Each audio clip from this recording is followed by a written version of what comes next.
18 h dans la petite ville de Butler, en Pennsylvanie, lorsque Donald Trump entre sur scène. L'ex-président américain commence son meeting comme à son habitude. Soudain, des coups de feu retentissent. Donald Trump porte tout de suite la main à son oreille avant de s'allonger sur le sol.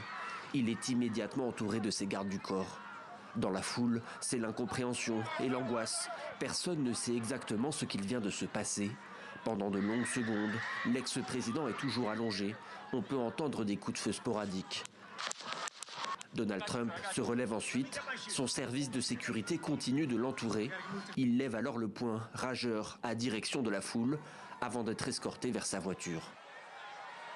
Ce soir, nous avons eu ce que nous appelons une tentative d'assassinat contre notre ancien président Donald Trump. C'est toujours une scène de crime active. Nous avons un certain nombre d'agents sur place. Pour le FBI, il n'y a donc aucun doute. C'est une tentative d'assassinat.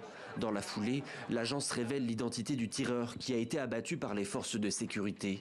Il s'agit de Thomas Matthew Crooks, âgé de 20 ans et originaire de Pennsylvanie. Plusieurs images circulent, mais aucune n'a été formellement authentifiée. Sur l'une d'elles, on peut voir un jeune homme sur le toit d'un hangar d'une entreprise située à quelques 120 mètres du podium.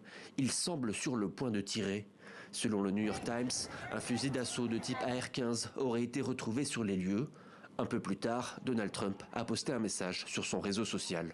J'ai été blessé par une balle qui a transpercé le haut de mon oreille droite. J'ai compris immédiatement que quelque chose n'allait pas quand j'ai entendu un bruit de sifflement, des tirs, et j'ai senti immédiatement la balle transpercer ma peau.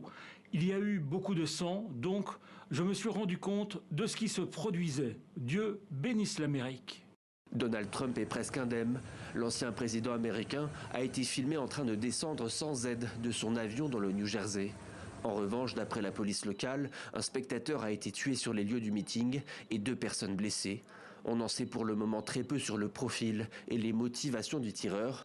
Ce qui est sûr, c'est que cette tentative manquée d'assassinat sur Donald Trump marque un tournant historique dans la campagne présidentielle.